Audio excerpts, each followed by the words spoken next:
ICQ Podcast Episode 297, HMS Belfast, the D-Day communication ship.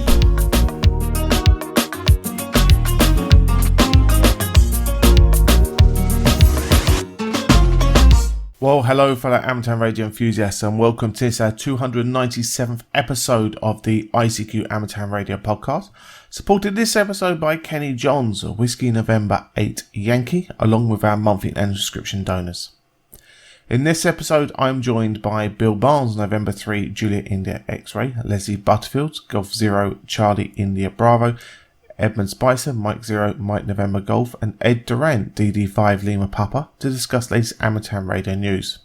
We round up the news in brief, and this episode's feature is a feature on HMS Belfast, D-Day's communication ship. Well, as always, it's our sponsors that keep us advert-free, and this episode, Kenny Johns donates away. He's from Jacksonville, Tennessee, Whiskey November 8 Yankee, and just a quick short message saying, well done, guys, you have a good mix of programming on your show. So thanks a lot, Kenny, for the kind words and for donating to us and helping us keep advert-free. You can do the same as Kenny and our monthly and subscription donors by visiting www.icqpodcast.com/donate. When they sign up to one of the monthly subscriptions or a one-off donation, and say keeps us advert free and keeps those adverts for meat boxes and mattresses away from your podcast, and so we can get on with the show. So we'll now move on as I'm joined by Bill, Leslie, Ed and Edmund to discuss the latest amateur radio news, including an aeronautical proposal for the amateur bands and FT4 evolving. As always, guys, hope you enjoy.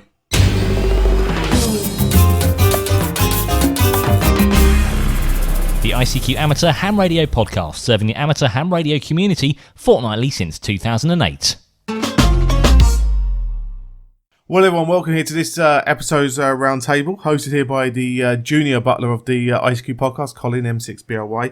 And I'm joined tonight by four friends, all culinary experts in their own right. So we're going to start off with my friend across the pond, a man, if you need snacks and beer, is your man. Bill Barnes, November 3, Juliet India X-Ray. Bill, good evening to you, sir. How are you?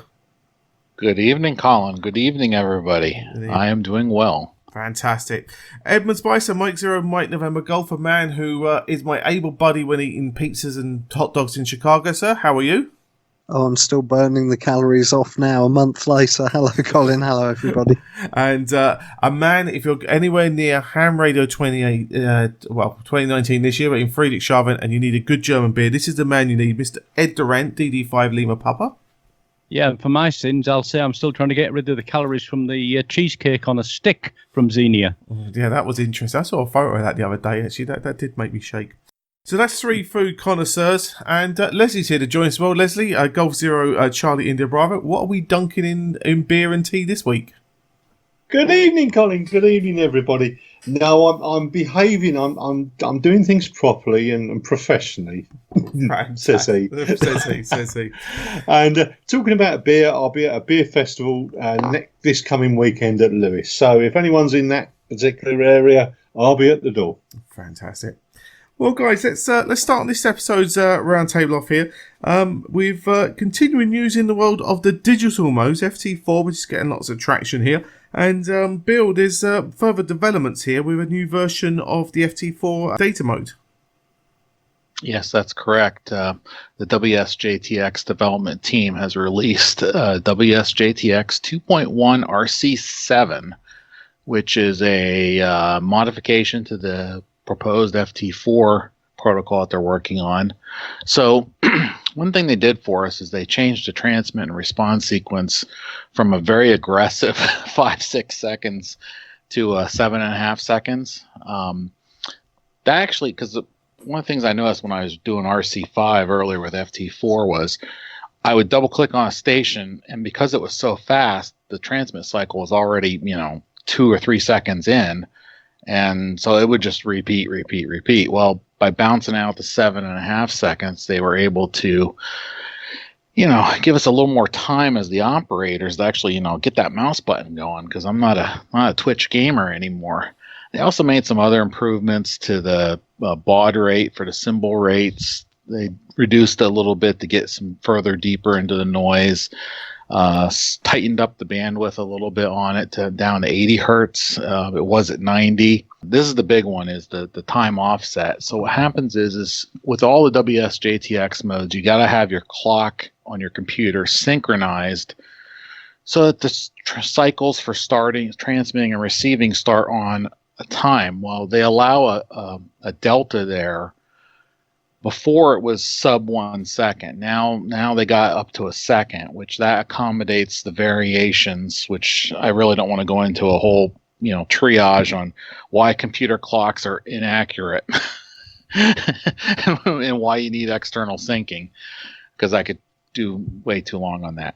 But they bounced that out a little bit longer, and I also noticed I was having better time this time around decoding stations because their time offset might be a little bit wider, and this got it a little bit better. And they also fixed up a few other things that they had to do with just in general, just to make FT4 work a little bit better. Now, for those that don't know what FT4 is a rewrite, rejigger of FT8. They made a lot of under the hood changes, so it's very different from FT8 under the hood. But from just as you guys are using the protocol, it's faster. It's meant for contesting. So it's very much focused on that. I haven't done a practice contest with the new version yet. The only thing I've done is I put in the RC7 version the other night, listened to a few stations on 20 meters, said, okay, this is promising. And then that way they're going to have some more mock contest stations. By this point, when this show comes out, people have realized that the RC7 version does not work on American Field Day weekend coming up, 22nd, 23rd. They intentionally disabled it because they do not want people using the not quite finished FT4 protocol for the Field Day weekend for contesting. Go use the old 2.01 version with FT8. And by this point, everyone would have done that, and then you can just be prepared for the final release for the next version here for WS-JTX.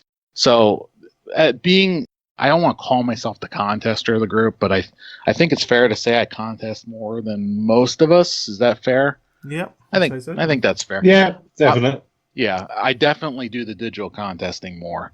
So being the RTTY contester who only puts in partial efforts, I only usually get an hour or two to dedicate. I really can't spend 24 hours on a contest anymore. The idea of having this tool in my toolbox for digital contests is very exciting, actually, because this looks like it's going to be almost the same rate as RTTY, but maybe have a little more weak signal capabilities as we go into our horrible decline to solar minimum here this year or next. So I'm kind of excited that this is coming up as well. Fantastic. Now, Ed, I know you've been looking at JS Cool and doing a bit of research on that product as well. Yeah, just first of all, on FT8, I got this on I think it was the 3rd of June. The release candidate 7. I haven't used it on FT4. I have used it on FT8, worked into Romania a couple of stations. So, the FT8 side of it still works correctly. I think as a generalization, but I think it's pretty close. FT4 is for contesting, FT8 is for DXing, and JS8 call is for conversations. But the underlying code is all coming from the same family, that it allows communication at signal strengths that you physically cannot hear with the human ear. So JS8 calls just come out with a new version 1.1 day before yesterday on the 18th. We're recording on the 19th. And it's been a few bits have been done in there for the ARRL Field Day and other contests, but it is still a long time for each over on JS8 call. It's not specifically a contest mode, as FT4 is, and a lot of work's been done with allowing you to integrate better into logging programs and the likes in JS call. So that's the new version 1.1. So as I said, we've got a group of 3 programs and protocols there. FT4 for contesting, FT8 for DXing, can be used non-DX as well, but just as a generalization, and JS8 call for if you actually want to have a chat to somebody.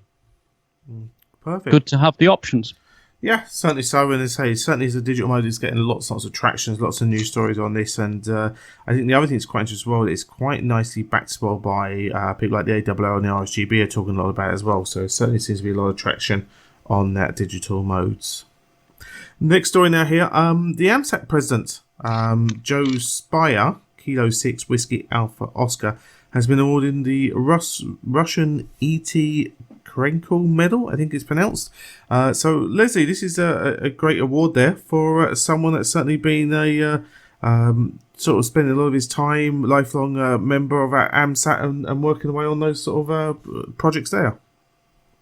Indeed. I actually had a look at the RAM website, and to quote is that the medal is granted to natural and legal persons for outstanding global contribution to amateur radio movement in the following categories. So I'm not going to go into all the categories that there is. However, I'm just looking at what this guy has done, and in any organisation you get people that are working in the background that without them the things wouldn't run. And I think this is a case of recognising exactly one of those types of people, and I would say congratulations to him. And from what I've read and from what I've seen, it's very, very well deserved. Edmund? Yes, I've not worked the gentleman personally, but very many congratulations, as Leslie says. Very well done. Bill, this is a gentleman from your part of the world there. So as I say, certainly, I know of all the political turmoil going on. It's great to see, isn't it, that, again, that amateur radio transcends boundaries, and an American winning a prestigious Russian award. Yes. Well, not making light of it.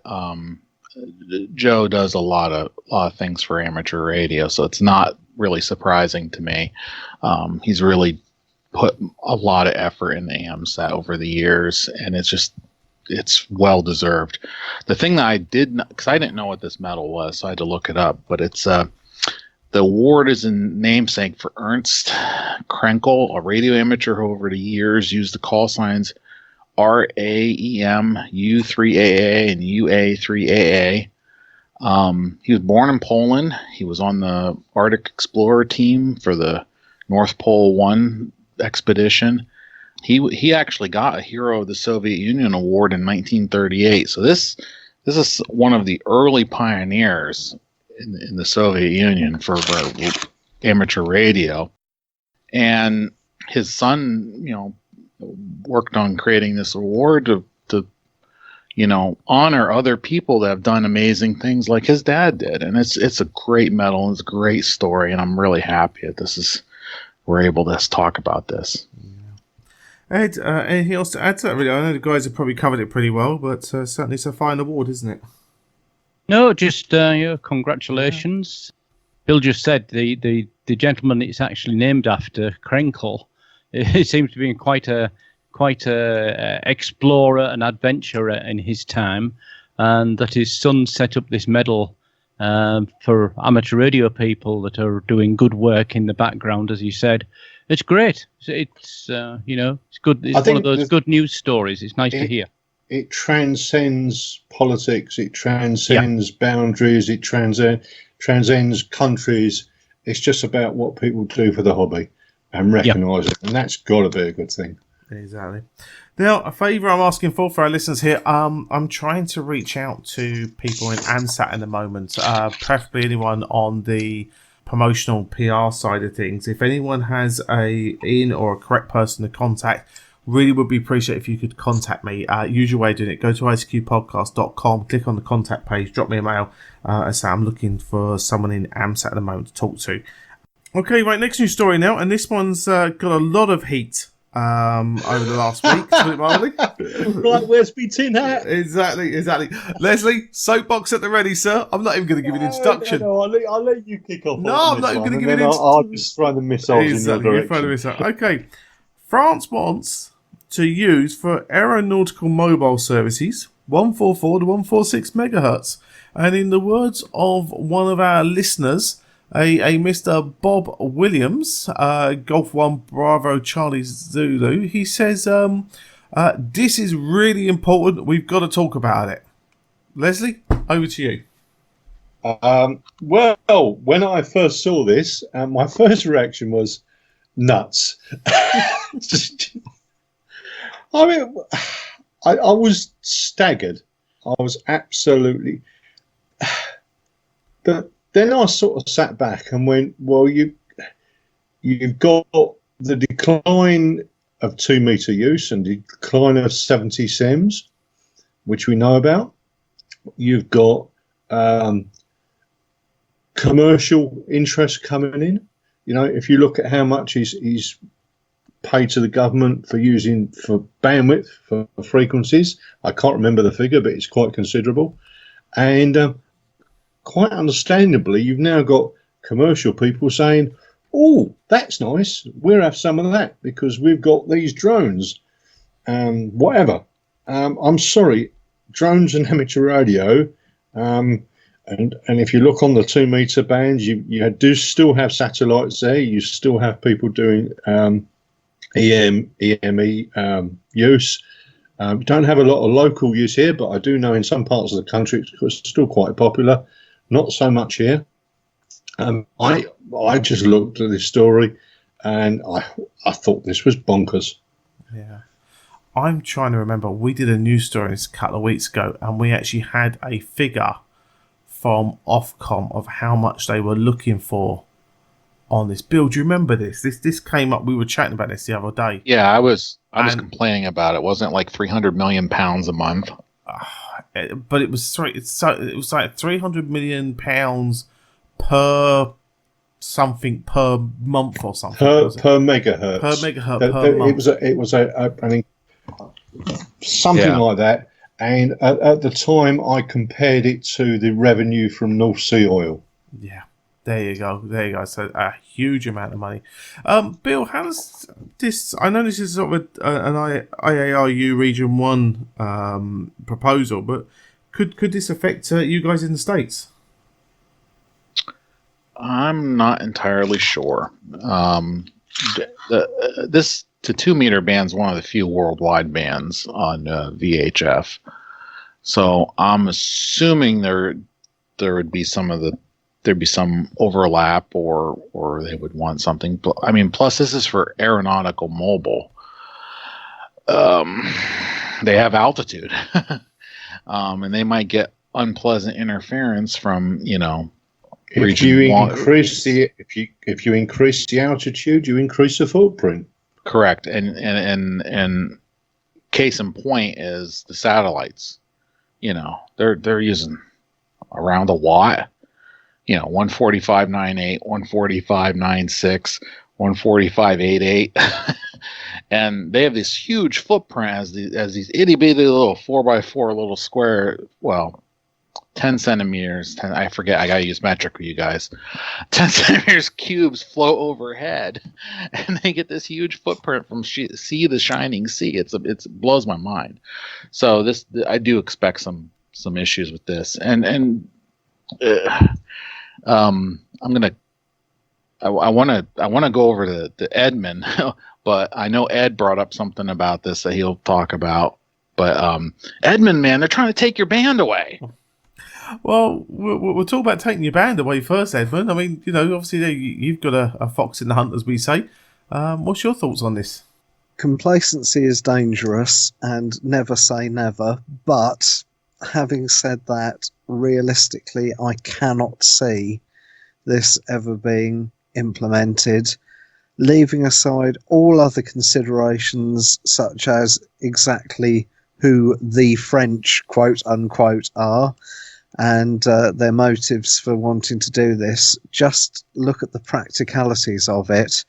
Where in 2 megahertz of bandwidth is there any space at all that you can guarantee all of the time your low bit rate data signal from a long way up? is not going to get stamped on, intentionally or otherwise, by an amateur transmission.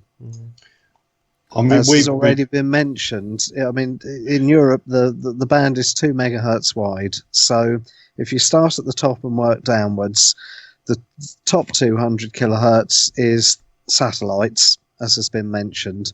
The 200 kilohertz below that is repeater outputs. Now, even if we knew for sure that nobody in the UK was ever going to use a 2 meter repeater ever again, even then, those devices by law have to transmit their ID using tone modulated CW or using a synthesized voice. So you would still run the risk of your low rate data transmission being clobbered by a repeater ident. Below that, the 300 kilohertz below that, from 145.2 to 145.6, that's 400 kilohertz, isn't it? I can't add up.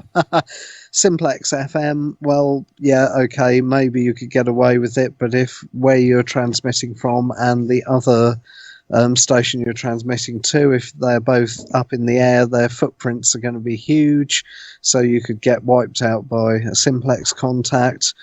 200 kilohertz below that, down to 145, you've got the repeater input, so again, it's the same thing. And then in the bottom half of the band, you've got weak signal stuff, you've got D-Star, digital modes, iGates, Digipeaters, APRS, SSB, CW, Earth, Moon, Earth, slow scan TV sometimes. So I know some people in Essex still do that, and other places. So even though if you've just got your little cheap Chinese radio with its stock rubber duck antenna, and you scan across 2 meters from time to time, you could very well be forgiven for thinking that the entire band was a wasteland and was ripe for being used in this way. I understand why it would come across that way, but there is so much stuff on there that, if you'll excuse the pun, I just cannot see that this is going to fly for the reasons I've mentioned.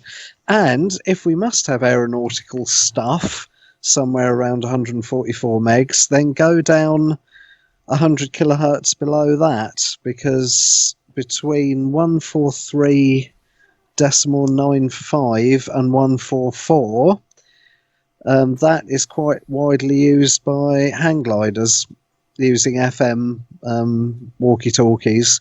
And as I understand it, it's not legal, but it's tolerated by Ofcom. For pragmatic reasons, you can't very well send somebody round to bust a hang glider pilot when they're up at whatever height it is in the air. So there's aeronautical activity of a sort in that little sub-band immediately underneath 2 meters. So just stick all your other aeronautical mobile stuff in there. Problem solved. True. You know, you can always get them when they come back down. The glider has to land sometime. But there you go. Yeah, but you've got to find them, and that would be resource intensive. So yeah, 143.950 and 50 kilohertz above. You heard it here first. That is the answer. The end. Good point. We get bragging rights on this, Colin. You know, they can pay us a fee for using that idea. Well, can I sort of throw in another thought on this? If you look, similar experience with key fobs on cars and problems with it, 77's transmission have caused them. Now, that's really a minor irritation, but when you actually got something flying about in the air and it goes wrong, that's a problem. Yeah, no, true. Now, Ed, you've picked up some very important information on this as well, and also the response from the IARU in Region 1. Yeah, okay. First of all, a bit of clarification. This has all blown up because there has been a change to an agenda item in a document that is being presented at a WRC or an ITU conference at the moment in Region 1, I think in the Czech Republic, if I'm not wrong. And what that document is actually the agenda item for World Radio Conference, WRC 2023. We are not talking about this being requested to happen this year, okay? This is the whole idea behind it is they want to discuss it in 2023 at the meeting then. Preparation for 2023 WRC has already started. They always start 4 to 5 years before. So that's the first point, and that doesn't mean they've got it. That's just purely putting it in the agenda so that it will get discussed. Coming back to what the uses are, they are all short distance. What's been quoted here are things like fire surveillance, border surveillance, air quality and environmental monitoring, traffic monitoring, disaster monitoring, terrain modeling, imagery, video monitoring in general. And sometimes using obviously drones, other times using some other equipment using the frequencies. And they're shorter frequencies. Somebody's gone along and looked and said, look, this would be useful to have a VHF frequency. And for some reason, this group from France, which I presume is led by some commercial organization that wants to sell some hardware, decided to try and get 144 to 146. And again, this is coming from France. This is to go, though, to the WRC 2023, which is worldwide. It's not just IARU Region 1. That would mean that if this was allocated as a standard frequency, and the point here is having this new group of aeronautical applications being the primary user, we don't lose the band.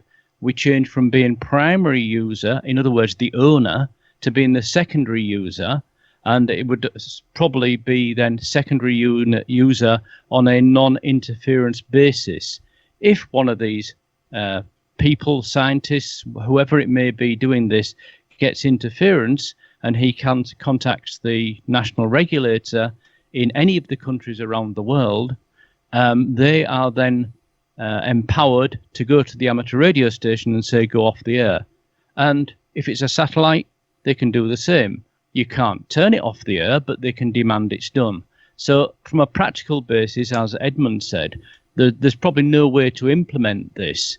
And why they chose 144, 146 when there are better options is a question that they probably just thought they'll sneak this change in because the original document did not have 144 to 146 in it. It only had the microwave 5 gigahertz and 15 gigahertz frequencies listed. So they've tried to sneak this in at the last minute before this conference this week. And the end result is, the IARU Region 1 have come out with some pretty hefty comments on their website. It's on their homepage of IARU-r1.org. And they're saying that, they're totally against it, obviously, and they will be contacting, or they already have contacted, all of the national associations and will be contacting the ITU to make sure this gets thrown out. So that's how vehement they are that this is not going to happen. However, it does also highlight that we do need to keep an eye on these things. And it's a justification for the national societies to keep an eye on these things, and also, of course, for the IARU being there. Back to you, Colin. Yeah, no, I agree with you. Thank you for that. Yeah, it's something. I think the big thing is you say we've got time to get hold of this, and I'm sure support can be given to your national organisations and obviously supported to the IAU as well to obviously make sure that. As I say, protection is given accordingly, but as you say, it looks like it's, as you say, Ed, I think I agree with you fully. It's a commercial grab on a band, which I think they can just get away with because it's only amateur radio that got primary use, sort of thing. So it's very important, obviously, we protect that. Right, next one here. Last week, no, it wasn't last weekend. 2 weekends ago was the Practical Wireless UK contest. And Leslie, there's a news story here about how this contest was used to help promote amateur radio. Yes, I've just been looking at it. Apparently, Andy, G7UHN, usually June's 9th Practical Wireless magazine QRP contest to promote amateur radio to passers-by. And he said after the event, Andy tweeted, back home after practical wireless contest, I made 28 contacts across 12 squares, and he gave away 4 leaflets about amateur radio to curious passers-by. And he says he feels pretty good about that. And then he's right. I like the PW contest. I did try and put an entry in it last week. Usual fun and games, equipment failures, and I thought I'd checked everything, but things still go wrong on the day. I managed to get the station up and running, but where we were, I don't think we had a competitive enough setup. We needed a mast to put a very, very good mast. We only had a 5-metre mast, which wasn't great. But I would say, well done, Andy. He is right. It's about getting amateur radio out there and explaining to people what we do. And, you just might get a new member one day and just keep plugging away. So it's not just a case of having a bit of fun on that contest, because it is a good contest. It's about telling other people and getting other people interested in this fine hobby. Yeah, Leslie, I think that's true whenever we're out portable anywhere, that we should be looking to, if the public approaches or we're in a public place, being prepared, like the Boy Scout Association always used to say, have the brochures there with you. I know I do that for my SOTA activations. A bit of about every third or fourth one, I actually hand a brochure out about amateur radio. A bit of sort of evangelical, Yeah. Don't want to sound religious, but you got enthusiasm. That enthusiasm becomes infectious, and then they pick up on that. I also carry the SOTA pamphlet with me, a handout, but I love this guy's leaflet because it starts off with, "What on earth is this guy doing?" What a catchy headline right there. I'm like, so now I'm wondering if I should change the SOTA one. I never thought before about using a contest station to promote the hobby, because I suppose you get this image of a radio contest station, constantly chasing the contacts for the points, etc.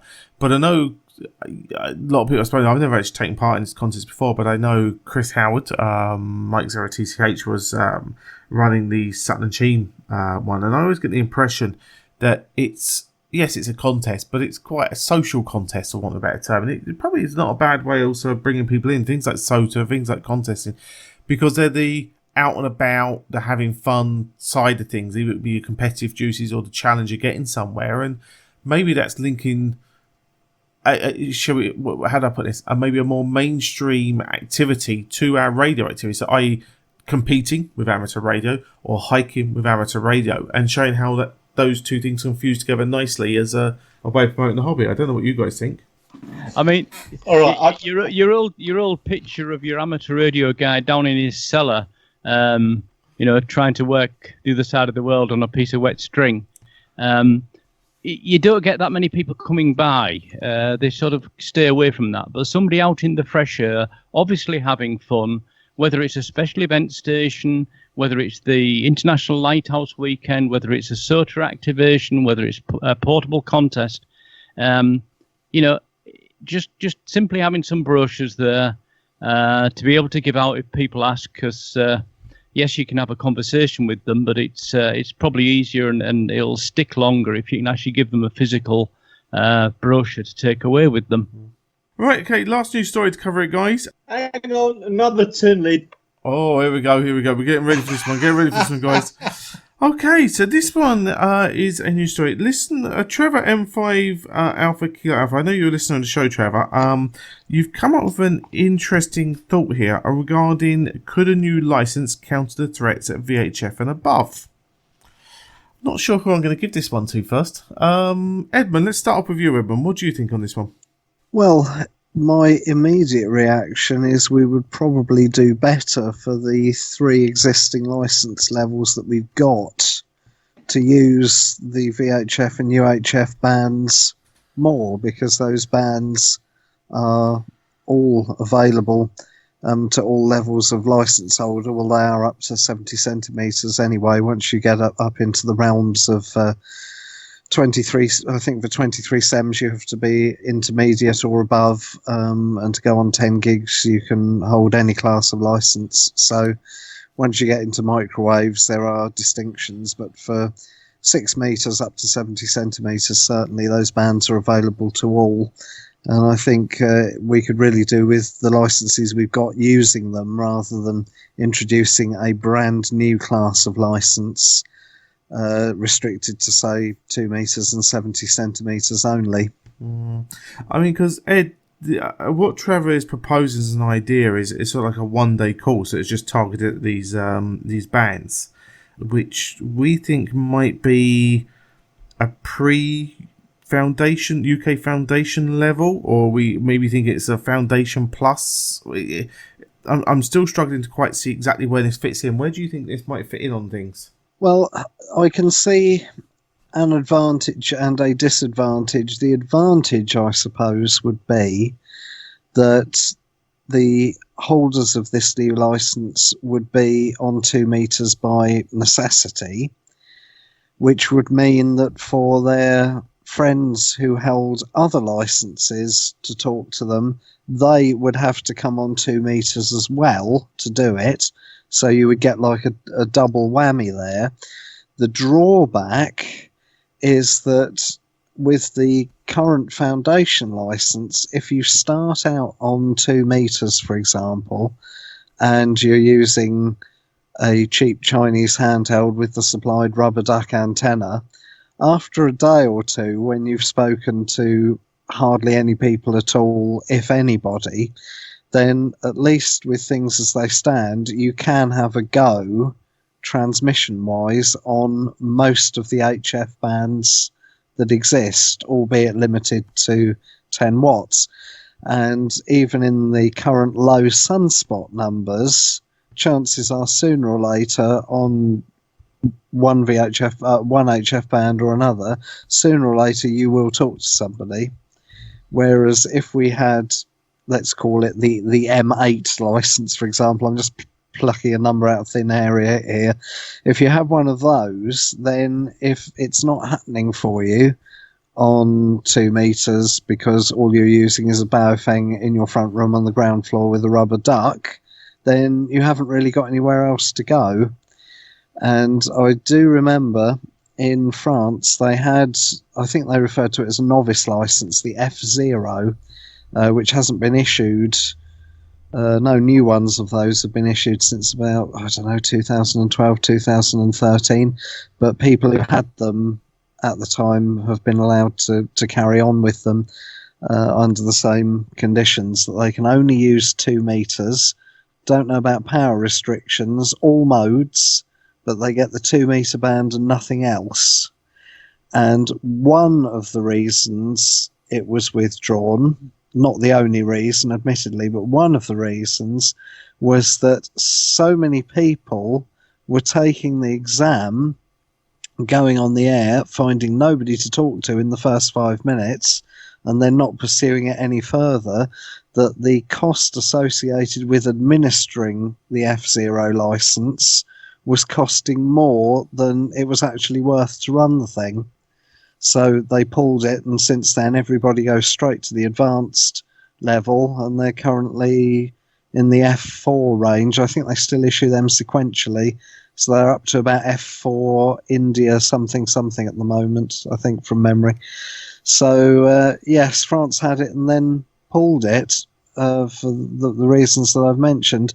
Having said that, some people really went for it big time, and I know there are or were F0 stations who were doing incredible things with moon bounce, meteor scatter, satellites, extreme sporadic E-contacts, all that kind of thing, and putting to shame anything that I've ever done on HF. But they were in the minority rather than the majority. So there you go, Colin. What do you think? I'm going to pass this one on to Ed Durrant for your thoughts. Yeah, okay. Well, just clarifying the point here, what Trevor's suggesting here, I believe, is a 4th level license. If we're talking just UK, a 4th level license that would be easier to get, he suggests it's a license in a day, kind of a license underneath the foundation, what you currently have as the foundation license. I would think 4 different license classes in one country, it's going to be a nightmare to manage. I know over time there's been many classes and all the rest of it, but I don't see the justification for adding another class. Or if you did add another class, it would have to be more attractive than, oh yes, you can get it in a day, because really you can get a foundation call in a weekend if you're technically inclined. So, it's not a real difference. And the current foundation license, as Edmund has said, gives you an awful lot more. But I think the drive behind this for Trevor is to try and get more people onto 2 meters and 70 centimeters. And relating back to the earlier article we discussed about the fact commercial people are trying to grab primary rights to the 2 meter band, more activity on the band would be a good thing to protect against that. Perhaps if there was to be a 4th level, it should be, as I suspect might have been the case from the French one, I don't know, a higher power level, all mode, and possibly even give them the right to build their own equipment. The things that are actually restrictions in the foundation class license. But if you do that, how do you move up from this new license to the foundation license? It's just, I know what Trevor's trying to do is trying to get more activity on the band. Maybe what we should do is take the existing foundation license and make it more attractive for them and the intermediates and the advanced to use 2 meters and above. Perhaps allow more power on 2 meters and above, allow everybody a kilowatt. Allow everybody to build their own gear. Remove the and all modes, of course, digital and sideband and SSTV and Morse, just to make it more attractive to get more people on the band. It's a hard one because if you start and change from 3 to 4 levels of license, it's first of all, I don't think Ofcom would wear it, and secondly, it just would be a nightmare to try and manage. So I think we're rather better off trying to make it more attractive to use 2 meter and 70 centimeters to all amateurs in the UK or to all amateurs worldwide than trying to bring in a new license class to solve the problem. Okay. Can I just clarify something there, Ed? To the best of my knowledge, in the UK, if there are restrictions for foundation license holders, it's not on the modes that they can use. It's the band and it's the power, but there's nothing stopping. And that they can't build their own equipment. But there's nothing stopping a foundation license holder using, say, CW or SSB up to 10 watts on 2 meters as opposed to only FM. I know decades ago, and we're talking probably 1980s, if not earlier, there was a restriction, I think, whereby if you went on 2 meters and you wanted to transmit CW, you had to hold a Class A license. But that went out the window decades back. These days, there's no such restriction on the mode that you use. Is that right, Leslie? Am I remembering correctly? I believe you're correct. I mean, I took my license in the 80s, and it was a B license at the time, and then you needed to take the CW to get the full A license. And obviously the system's changed to what we've got now, and it's been modified and changed over the years. And I think that change is sort of always ongoing. I understand exactly where he's coming from, and I agree with his sentiment, but I'm not quite sure whether this is the answer. I think we would actually be better off trying to adapt what we've already got. But that's only my own take on it at the moment. Yeah, I can certainly confer about foundation licenses not being able to build their own kit, because I got very gooey-eyed over QRP Labs' new kit that he's working on, and thought that would be fantastic, what I was looking for, until one of our team reminded me that I couldn't use it. So there you go. Bill, you got to give Trevor credit here. He certainly got conversations going here, and I'm sure that's part of getting people more active on these bands, isn't it?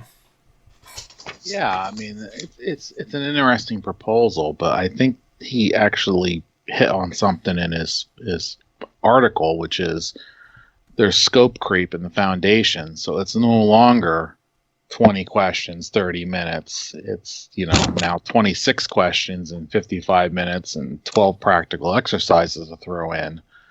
So maybe that's the real problem. I don't want to say the word problem. Let me rephrase it. Maybe that's the concern that needs to be addressed, is the fact that the foundation's gotten more complicated. Leslie brought up, the time long ago in the dark ages, and when I started out, same thing, except I had 6 classes of licenses on this side of the pond. There was novices, there was technicians plus CW, there was generals, advanced, and extras. And agree, disagree, liked it, felt like you moved up. I think at the end of the day, as we're looking back on things, I don't think it really helped having multiple layers and that kind of stuff, because now we're down to a technician license, which is not exactly what he's talking about, but it's VHF and up is your privileges, plus you get some Morris privileges on some of the HF bands, which are what we call the old novice bands. And then general, which is, taste of everything. And then extras, everything you can get on this side of the pond.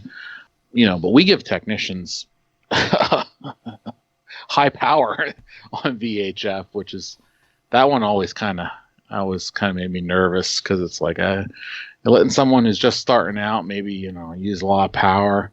But the reality is that most of the radios that came out over the years, they mostly topped out at 25, 50 watts. Some of the multi-mode ones did 100 watts on 2 meters, so that really didn't become as big a concern as I was worried about back in the day. This was hit on earlier, and this is just my last comment, is hey, you want to get more activity on 2 meters, call CQ. I believe Edmund says it. Yes, I believe Edmund says this often, and he's absolutely right. Call a lot. Edmund was standing out on a, was it a parking lot or a patio in the middle of nowhere, Ohio, on a, with an extremely long whip, calling CQ for an hour, and it works. He got contacts. Yep. Yeah, I got the 4 contacts to qualify it as a SOTA activation, but it took an hour, so that's 15 minutes per contact, and it would have been very easy and tempting, seeing as it was raining, after the first few minutes before the first contact came, to say, oh, there's clearly nobody out there, forget it, I'm going to go and do something else. But new people could be switching on all the time, and some people will hear you calling and won't come back to you straight away in case they double with somebody else trying to call you at the same time. I mean, I hear that on HF quite a lot. I'll call CQ several times, and then somebody will come back to me and they'll say, oh, I've been sitting here for 5 minutes listening to you calling CQ, but I didn't come back to you. I didn't come back to you straight away because I thought somebody else might do it. And I didn't want to double with their signal. So, yeah, if you call long enough from high enough, and height is the key, obviously, on the 2 meter band, sooner or later you will get a contact. And normally the difficult thing is getting the first contact. Once you get one going and other people hear that you're there, contacts 2, 3 onwards will normally come with proportionately less effort than it took to get the first one. So yes, I agree with Bill. Very well so. Call CQ. Right, let's do a round up what we've been up to over the last fortnight. I know, Bill, you've got a hard stop coming, so we're going to come to you first about what you've been up to since last time you were on the podcast. So I'll hand it over to you to let us know what you've been up to. Yeah, as everybody knows, we went to Dayton, and that was kind of like a blitzkrieg of activity there in May, and that kind kind of kick things off a little bit. So I haven't been doing as much as I normally do because it's, you gotta kind of decompress and get over Dayton. But the only thing I did is I did work 3 Delta 2 Charlie Romeo, which is Conway Reef FT8. Where's that? Where's that? Middle of the Pacific somewhere. It's near Tonga, Wallis and Futera. I'm trying to think of some other places. It's like, I think Fiji's the closest to it. The more I think about it, I'd have to look at a globe. Unfortunately, I don't have my world map in front of me with all the DX countries on it. I have a large wall thing with all the DX and beam headings and all that other stuff that I look at continuously. But got them on 30 meters right after dawn. So we're getting towards the northern hemisphere, longest day kind of thing. So, local time my way, it's like somewhere like 5:30, 6 a.m. for dawn. This was right around dawn, so it was one of the mornings that I was up a little early, and I went down and turned the radio on, and there they were on FT Stupid 8 working Foxhound. So I switched on to Foxhound mode and worked them, so that was good. Speaking of FT8, I did work some FT4 stations with the release candidate 5. I haven't worked any FT4 stations with release candidate 7 yet. Listened the other night, but I didn't pick anybody up because I was doing some other stuff in the shack and trying to fix some not amateur related stuff. Did work some FT8. So did get stuff done, but not as much as I usually do. No contest this time. Well, thanks for that. So we'll head over to Leslie next. What are you up to at the moment, and what have you been up to the last few weeks? The only thing that I've been involved with amateur radio was the PW contest, as mentioned a little bit earlier. My station wasn't up to it, to be honest, and I need to do a lot more work on making it competitive. But it did teach me a few things, and I looked at the antennas, and there was a fault on that. Stray bits of the shielding was causing problems, and I sorted all that out. But I really, really do need to get a good mast to be able to improve the station. That's all I've done so far. Okay. Well, anyone who has any suggestions for Leslie, let us know. We'll pass on your comments for him. So, Edmund Spicer, what have you been up to since you were with us in Chicago and you were on the last show there from Chicago? What have you been up to since you've been back?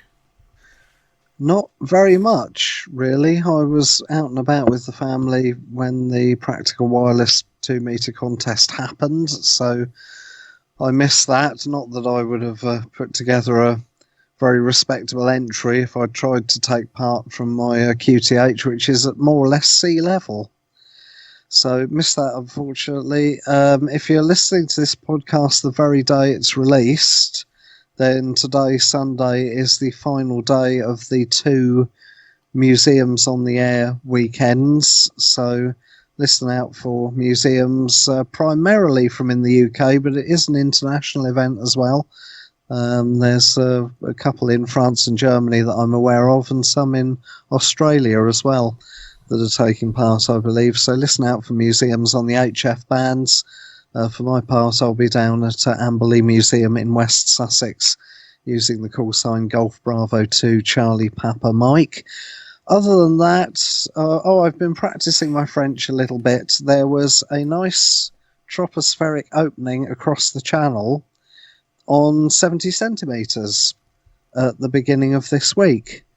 Not on 2 meters though, or if there was, I never heard anybody on there. So it's worth bearing in mind, if you're interested in that sort of thing, that whilst most of the times if you have tropospheric enhancement on 2 meters, you will have it on 70 sems as well, and vice versa. Very occasionally you have it on one band and not the other. And I think that's what happened on Monday evening. So I had a chat with several French stations along the north coast of France. At least one was a station I'd never spoken to before, so that was good. And following up from the last episode of the ICQ podcast, I did ask a couple of them the question about why has there been an upsurge in people renewing their licenses in France. You remember in the last episode the question was asked, wasn't it? Yep. Well, the answer was predominantly along the lines of because it's free. Makes sense. It can be as simple as that sometimes, can be as simple as that. Which is kind of what I was expecting. But no, by my standards over the last month, I've done very little amateur radio stuff, I'm afraid. Isn't it dreadful when real life gets in the way? True. So Ed Durrant, the pressure's on you, my dear friend. Please tell me you've been up to something really cool in the amateur radio world. Well, just first of all, an apology to the listeners. I was actually supposed to be on the podcast that was recorded a month ago, but that was actually the day that I got back from Chicago and Xenia, and I was determined to be on. But I just couldn't manage it. The jet lag took me out, and I was really tired for about 2 days there. So that's why I missed the last one that I should have been on. Just to say that, like the others have said last time, I'll keep it short though. Very enjoyable time in Xenia. Interesting what you expect when you go to these events and what you actually find. I expected that with what now apparently they've announced was 30,000 visitors over the 3 days, that it would seem to me a lot busier and a lot bigger. In a positive way, the fact that they've got smaller halls and several of them, five halls for the traders alone, plus separate facilities for lectures and the like, it actually felt to me more like several small regional hamfests, and that to me was really a nice experience. And the other nice experience was meeting a lot of our listeners and getting to have a few words with them. And rolling into what I've been doing, one of the things I've been doing is getting ready for this coming weekend. So the day that this will be released on the Sunday will be the last day of the ham radio in Friedrichshafen, which is the large ham fest for Europe, the largest in Europe. And that's one where it's actually uses a proper expo center and enormous halls. So that's where it feels a lot different to what I felt in Xenia. And yeah, it's different. But what we're trying to do there is also to get to meet a few of the listeners as well who are actually there, and having a meet-up on the Sunday. So it would have already happened. If all goes well, we'll have a recording from that for some other a later ICQ podcast. But yeah, I've been getting ready, the equipment ready for that, testing it all out. Radio-wise, I've been out. I did a SOTA activation yesterday. This week, the bands have been very interesting, 40 meters and 20 meters. Getting a lot of contacts inside Europe that I normally would not. So the skip distance is short. So despite the blues that all the propagation predictors tell you about bands, I'll come back and agree with what Edmund says. If you don't go on and call CQ, you never know. You had a lot of stuff on the Monday night on 2 meters, Edmund. On the Sunday night, last Sunday, 6 meters was open. So I actually worked all around Europe on 6 meters, and that band is amazing. Signals just booming in, and very easy to work, even with the 25 watts that we're limited to here on 6 meters and 4 meters. And again, 6 meters was open, 4 meters wasn't. So yeah, watch the bands, try the bands. Yeah, done some radio stuff. And yeah, getting ready for this coming weekend. So a couple of days' time. So time from this recording, we're recording a Wednesday evening. Friday morning, I'll be heading south down to Friedrichshafen. Back to you, Colin. Thank you. Yep, and from my end, you're about to listen to, in a few moments, our feature, which Martin and myself were in London for 2 weekends ago.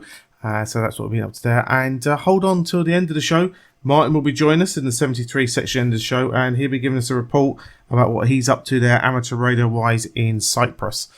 So as I listen there to the end, and you'll catch up with what Martin's up to in his holidays there in Cyprus. Well, I'm going to wrap this part of the show up by thanking our contributors to the roundtable. Thank you to Bill Barnes, November 3, Juliet India X-Ray, Leslie, Golf 0, Charlie India Bravo, Ed, DD5 Lima Papa, and Edmund, Mike 0, Mike November Golf. Gentlemen, thank you very much for joining me this evening. I really do appreciate it. Very well. 73. 73. Keep your amateur ham radio podcast advert free by donating less than a length of coax. Visit www.icqpodcast.com/donate now. For all the news, links and information, visit www.icqpodcast.com. Now it's time to have a look at the news in brief with me, Colin M6BOY. We start off with a couple of interesting articles here by listeners to the show. Dorothy, Mike 0 Lima, Mike Romeo, who's certainly a listener and a friend of the show, along with her husband Richard. Sorry, Richard, I can't remember your course off the top of my head. But Dorothy gave a talk recently in her local area about women in technology and Women Tech Talk, which took place at Southend Tech, third level sort of college. So as I say, Dorothy gave a talk on all about amateur radio, outlining how she got started in the hobby, some of her experiences she's had so far and her journey, along with her highlights, including her first go at Earth Moon Bounce with just 10 watts of power. Dorothy is a member of the Essex Ham Club, just on the east of the UK, so we're going to pop a link to the article for you to check out a bit more there and see certainly how Dorothy got on in her conversation. We move on now, and friend of the show, Sterling Mann, also sent us in a mailing as well to promote an event that he's working on. Sterling's call sign is November 0 Sierra Sierra Charlie, and the IARU HF contest is taking part, and the youth contesting program are looking for both participants and hosts for this World Championship to take place on the 13th and 14th of July. The group want to look for wannabe young contesters with contestations, small, medium or large doesn't matter, so that young operators can learn and get experience in contesting. The target is to match the operators with stations that are in a 3 hours drive of their home. So again, great opportunity here to get young people interested in contesting. We were only just saying this in the news round table there about the Practical Wireless event, and how that can be used as an opportunity to get people into the hobby and sort of whet those contesting juices. So we're going to pop links for the Youth Amateur Radio Club, and as I say, there'll be ways to sign up there, and you can take part or volunteer to help get our young hams on the air. And we round up now in Australia, where the Amateur Radio Australia Society, the RASA, has written to the Australian government regulator seeking an increase in output power from 400 watts to 1 kilowatts for advanced class licenses. The Secretary, Dr. Andrew Smith, Victor Kilo 6 Alpha Sierra, has produced a research background paper on how the issues of higher HF power and EMR/IC limits are managed in other countries, and the paper concludes there is no occupational health reasons to preventing power limits for Australian amateurs in the HF, VHF and UH bands to be increased, and there is little evidence that suggests an increase in power will increase complaints of RF interference. So certainly an interesting one here. Again, as always, a link on the ICQ podcast website for you to check out more information about this, and obviously if you're in Australia, to make your relevant representation if you think this is a great idea. Well, now we head over to our features episode, which is a visit Martin and I conducted 2 weeks ago to HMS Belfast in London, learning more about the role HMS Belfast played in the D-Day landings 75 years ago, and also looking at the very interesting wireless bridge office and speaking to members of the radio club that are on board HMS Belfast. There's also a YouTube video of this as well if you want to look at the visual side of things, which you can find by going to youtube.com/ICQ podcast. Guys, as always, hope you enjoy. And now what you've all been waiting for, this episode's feature from the ICQ podcast.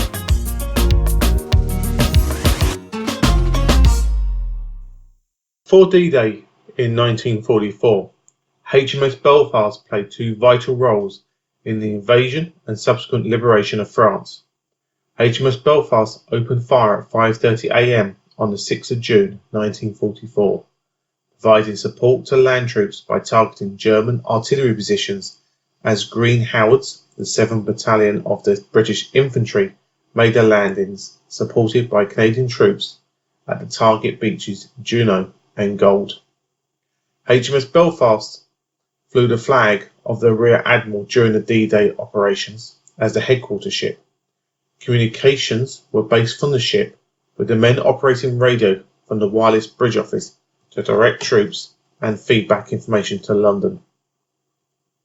HMS Belfast stayed in location for 5 weeks, firing nearly 2,000 rounds from her 6-inch guns until the landing forces had reached locations inland out of firing range from the ship. After D-Day, HMS Belfast saw action in Japan and Korea before being decommissioned in 1971 after various minor duties. The ship transferred to the Imperial War Museum and is moored on the River Thames by Tower Bridge, open to the public for tours. I'm in part of the Bridge Wireless office. During World War II, this would have been a hive of activity. A lot of people that wouldn't have necessarily been seen as heroes, but this would have been the nerve centre of the D-Day landing, with messages coming in and out from other ships and land-based people. Now, as I look round, we have a telephone communication system on the wall here for sending messages. There's a lovely old Bakelite telephone on the desk here, which would have been used. Obviously, this is the mail room as well, this side, because there's pigeonholes, and for those of you who remember the old postman standing there sorting letters, this would have been pretty much what they did on the ship here. Telegrams, telexes, all those sort of things coming in. They would have certainly done that in this area. Each one of these desks, as I say, 14 people in this whole area that we're going to walk you through now. In the Bridge Wireless office here still, I managed to make my way down to the corner, and this piece of equipment I got my hand on the cover is a direction finding receiver. Now, for those of you who are not familiar with direction finding, if I point a directional antenna at a transmitter at the highest level of signal, that will give me a bearing. If another ship in the fleet also did the same, we would have another bearing. Where those two bearings cross would be where the enemy transmitter was. It could have been a submarine, it could have been land-based, but certainly this is a very, very early direction finding device. Nice signal meter here showing you where the peak of the signal is. Very interesting piece of equipment, obviously covered with a piece of perspex to stop people fingering all over it, but once again, very, very interesting. Guys, I'm still standing in the Bridge Wireless office. I'm standing next to a desk that the radio operators would have used. For those of you who can't see it, it's about 3 foot or a metre wide. It's got a number of features. It's a shelf at the top where the receiver would have sat, because in them days there weren't transceivers. You had separate transmitters and receivers. Below the shelf which the receiver would have been on is an area where the transmitter would have gone, so ideal area for there. And on the right hand side there's a couple of brass hinges and a small cutout. When that was flipped up, the Royal Naval Morse key would have sat below that, so if the operator needed to send Morse signals in communications via the transmitter, they would have used that particular key at that particular location. Now, to me, the desk is set up for a right-handed person. I think if you was a left-handed person, you'd have struggled very difficultly on this. However, very, very classic design. Little drawer at the side, just to put your bits and pieces in, paper, pen, that sort of thing. And a very small working operating environment, which would need to be very, very much kept clean while you was at sea. I'm standing in front of some lovely old receivers. These are Murphy B41s, would have been put on board around about the late 50s, and in fairness, I regret never buying one when I had the opportunity in the 70s. They are a wonderful design. I guarantee they won't get thrown away very easy because they weigh about 60 kilograms or about 100 weight. Lovely piece of equipment. Unfortunately, at this point in time, these four don't work purely because they need renovating. You cannot switch on an old piece of equipment and just power them up. They would obviously have problems. But a beautiful piece of equipment. They are so well made. But the shame is today, a cheap radio from, say, China that you can buy for £2 or £3 will do all that this will do and a lot more. But I'd still prefer one of these every day. Right, we're going to have a quick look around the shack at the BWO, British Wireless Office here on HMS Belfast. As you've seen, there are a number of these B41 receivers. This one I got my hands on actually works. It was restored at, I believe, RAF Duxford, which is also part of the Imperial War Museum, and sent down here by... It was restored by David Coles, one of our members, who is really into the old radios. Did an excellent job on that one. Yeah, so he has done an excellent job on this one. This one's actually a low frequency one. The reason it's a low frequency one is because it goes down much lower. So effectively the medium wave is at the top on this, and then you've got bands below that. Whereas on the standard ones, medium wave would be at the bottom, and then you go up to 30 megs. So this one doesn't go much above 2 megs in reality. Moving around a little bit further, we looked at the VHF UHF radio room downstairs.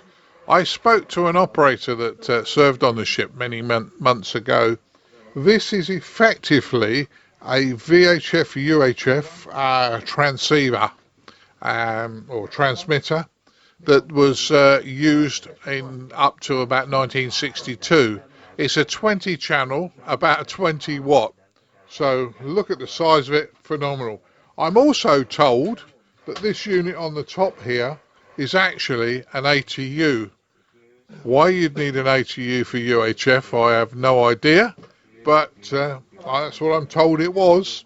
And the guys, when they were setting up the radios downstairs for operation, they would use this one to do all their calculations and testings first, and then they would make the UHF VHF radios downstairs online for actual operation. Moving along, and I don't know if the camera can get us in here, we talked earlier about transmitters and receivers. Unfortunately, transceivers as such didn't come into play until around about the mid-70s when the Japanese put the transmitter and receiver in one box. What you have in the corner is some very old transmitters of predominantly the World War II vintage. And moving up here slightly, and I'm getting Colin to move the valve, these are the receivers that they would have used. Much older than the B41s we've been showing. I'm not 100% sure what this unit here is. I believe it's VHF or UHF, and there are lots of pieces of equipment that are on board ship from the time when she was in service, but very interesting to look at. These top and bottom units have small scopes in, and very interesting piece of equipment.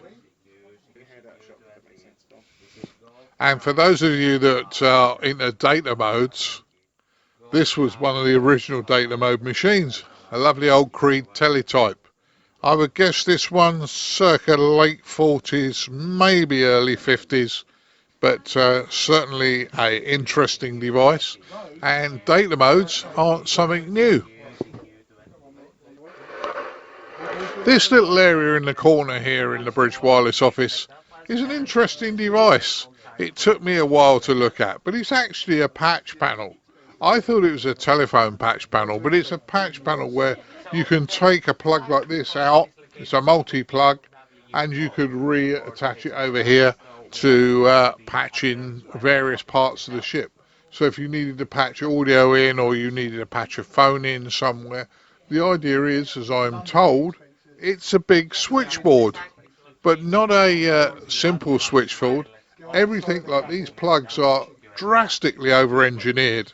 So with all the connectors on them, massive things. But I suppose if you're at sea and you're being bounced around all over the place, or in a battle situation, you can't end up with little Mickey Mouse plugs that are going to get broken very easy while you're trying to put them into the socket.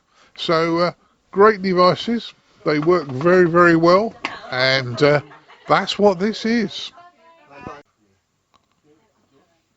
Well, I'm sitting in the British Wireless office. I managed to find a seat. Earlier in the year, I was talking to Jürgen, who's standing next to me, and he was saying, we're going to have a special event station, GB75 D-Day. What an opportunity for us to promote the British Wireless office, the Royal Naval Amateur Radio Society, and the Imperial War Museum, all in one go. So, it was a long time ago, wasn't it, Jürgen? Yes, it was, but you know how it is. We have to plan, and we have to apply for this special call sign. You have to send in the application, you have to make sure that it happens, you have to follow up on it, but it came on the day.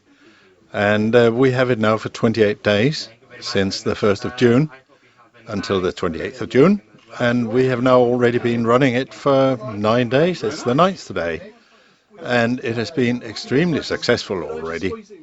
I started out on the 1st of June running telegraphy, and it was just like it broke all the dams. It was the little Dutch boy who pulled the finger out of the dike, and everybody came in and wanted to talk to us. So I ran on telegraphy on the 1st of June, about 2 conversations per minute for a couple of hours, and you can calculate yourself how many that is. And it's quite interesting how the brain adapts to separate all these different calls that come in from Poland, from Czech Republic, from Russia, and wherever have you, mainly Europe. But in between, there was an American station, so I managed to fish that one out of it. But it's fun to run pile-ups, as we call them, and it concentrates the mind. I admire the people who can do that for the whole day, and there are people who do fantastic things in that way. I can do it for an hour or 2 hours, and then the brain goes haywire. Yeah. Well, you're far luckier than I am, because I know you're multilingual. So having all these contacts over Europe, I think it's 5 languages you speak, isn't it? 5 or 6, thereabouts. Yeah. So you're a much better advantage to me on that. Now, you got it for the whole month of June.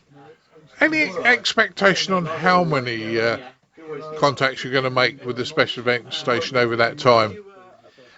Not really. What we try to do is to put it on as much as we can. But don't forget, we're volunteers, and it's our own time we come in. I have been in both the 1st, the 2nd, and the 3rd of June. I was in the 6th of June. And by the way, the 6th of June was extremely interesting. That, of course, is the day for the 75 D-Day. And I came in early in the morning. I couldn't be here at 5:30, which would have been the time when the ship opened fire. But I was here at 6:30, and I opened the telegraphy fire and had all these contacts in the first place. But the very interesting thing, I think, about this time is that every Friday I'm here with one of the old telegraphists who worked in this office 1962-63, Bernie Bristol, and he was a senior radio operator. So we have somebody who has actually been involved in the operation of HMS Belfast on the BWO, and he carried he actually still does it in the month of June, he carries his brother's medals on the right-hand side of the chest. His brother died in a tank on the 27th of June, 1944, So out of respect to his brother, he has his medals on. And of course, Bernie can tell a lot of stories. So he and I interact in the way that I do the radio and basic history thing with the visitors, and he tells about his experience. That is history come alive. Yeah, there's so much history that I've been fortunate to meet a few people of a senior age, and I'm no youngster myself, but some of the information, you really have to drag the information out of them, because they're proud, but they don't brag about it, and it's very interesting when you can get to talk to somebody like, you say, Bernie and some of the others I've spoken to get that information about. On the other thought, as you were saying, you were here at 6:30. Well, that's 5:30 UTC, so you might have been all right. That is the question. Did they open fire 5:30 UTC, or did they open fire on the local time? Quite frankly, I don't know. I would guess that it would have been UTC. Yeah, I would guess so, but we have poetic license. Yeah, absolutely. And of course, UTC, or Z as we also call it, that was used in the military. It still is, and we always use it in radio, because that tells it internationally for people in different time zones when we're on. So the ship at the moment is running GB75D day, and I know a few of the other ICQ presenters are going to be here later in the month on a Saturday, and hopefully they'll get to operate. But as I say, listen out for the ship. If outside of the D-Day events, we operate as GB2RN, and excusing the phonetics, Great Britain to Royal Navy, I think the guys say, isn't it? Yeah, normally. Or we use the NATO phonetics, Golf Bravo 2 Radio November. Yeah. So it's all good. So moving forward, and I know we have international listeners. I know at least one is going to come and join us later in the year on the Belfast. But for anybody who's visiting London, who's an radio amateur, what's the best days to come onto the Belfast? We try to activate the station most days of the week, but as I said, we are volunteers, so we are sort of, I would say we have our own generals back home, and sometimes it doesn't really work, whether we want it or not. But I tend to be here every Friday together with Bernie Bristol, so that is a very safe day to come in. It's very few days we've not been able to be in the BWO. On Thursdays, we also have pretty steady operators between 10 and 2 in the afternoon. On Wednesdays, sometimes, Monday sometimes, and I think we're trying to get, with some new members, we have also activity on Tuesdays. So basically throughout the week, weekends are rare, but it does happen. The best thing you can do is to go to the website on gb2rn.org.uk and have a look and see if there's any announcements. Or maybe send an email to one of the operators. Yeah, well, that's what I was going to kind of come round to. Check out, as I say, during the weekdays, there are likely, and I say likely, to be operators here. Outside of that, weekends are a bit patchy. However, you can either email the Bridge Wireless office via the website, or, as Jürgen says, drop the individual operator an email, or in our case, drop an email to info@ICQ Podcast and find out when, say, some of the ICQ presenters are here. Because we try and get up here once a month and certainly try and put the ship on the air. Now, one of the most popular things of the whole Bridge Wireless office, and I think it's probably the most popular, is the public love to do Morse code. They really do, don't they?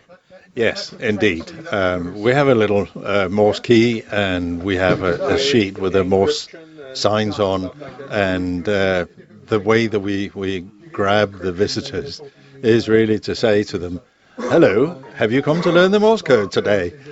And if we don't do that, very often people just turn off and walk past.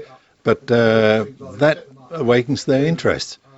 That is when it's adults. When it's kids, they go straight to the Morse key and try to punch it. And then, of course, we tell them what it is, how it works, and they Morse their name. And, of course, the joy of us guessing, as they call it, guessing the name, is enormous. It is so popular, and it creates a lot of smiles, and very often it then generates stories about the visitors' parents, for example, or grandparents who have been either aboard the ship or done a job in another part of the Navy. There was actually there was a very interesting or very funny thing happening last Friday. There was a young Italian woman and a guy who looked fairly reasonably young, and we had a nice conversation with them. They were very interested in the history and BWO and so on. And then we asked them, "Where did you two meet?" And the girl said, "It's my father," and then continued, "We meet very early." Don't you just hate it when people have got those useful looks that I haven't? Yeah, we have these things all the time. Another one was a little girl of about 8 who did an excellent Morse code test on my first name. And then we said to the lady with her, "And now let your mum try." And the mum said, "I'm the grandmum." Yeah. Now the big one I always get caught out on, and this will make you smile. I get somebody at the Bridge Wireless Office hatch there about to do Morse code, and they speak German. So I say to them, "What part of Germany are you from?" And they look me in the face, 9 times out of 10 say Austria. Yeah, that happens. But then again, Austrian and southern German accents or dialects are about the same. They're very singing. I think for the rest of Germany, it's difficult to hear for most of us where they come from. Yeah. So all in all, I think this has been really good. We're going to do a few more stock photos in here and show the guys some various bits of equipment in here. But thanks for your time today and letting people know what you've been doing here and the D-Day event that's happening, the special event. Yeah, you are very welcome. And we're very happy to have visitors here. So do try to call in if you're around and come and say hello to us. Yeah, and I agree with that. And you may see me in an orange shirt today, but when I'm up here on Bridge Wireless Office duties, I have my blue shirt with the same logo you've got on yours, apart from a different call sign. So we're all logoed up.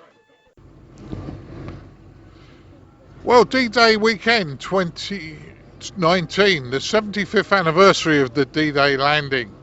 HMS Belfast was extremely busy on that D-Day landing, and what a different time we have here in London today. In fairness, this ship was not the first to fire. It was actually the second ship to fire. One other ship fired earlier, about 2 or 3 minutes earlier. There was a lot going on, a lot of technology on this ship, and hopefully we've given you a little bit of a feel for the technology in the background, because lots of people show the guns firing, lots of people talk about the landing, but this ship was actually the control center. The communications group were actually more involved with bringing the whole event to fruition. So they were controlling the whole lot from this ship.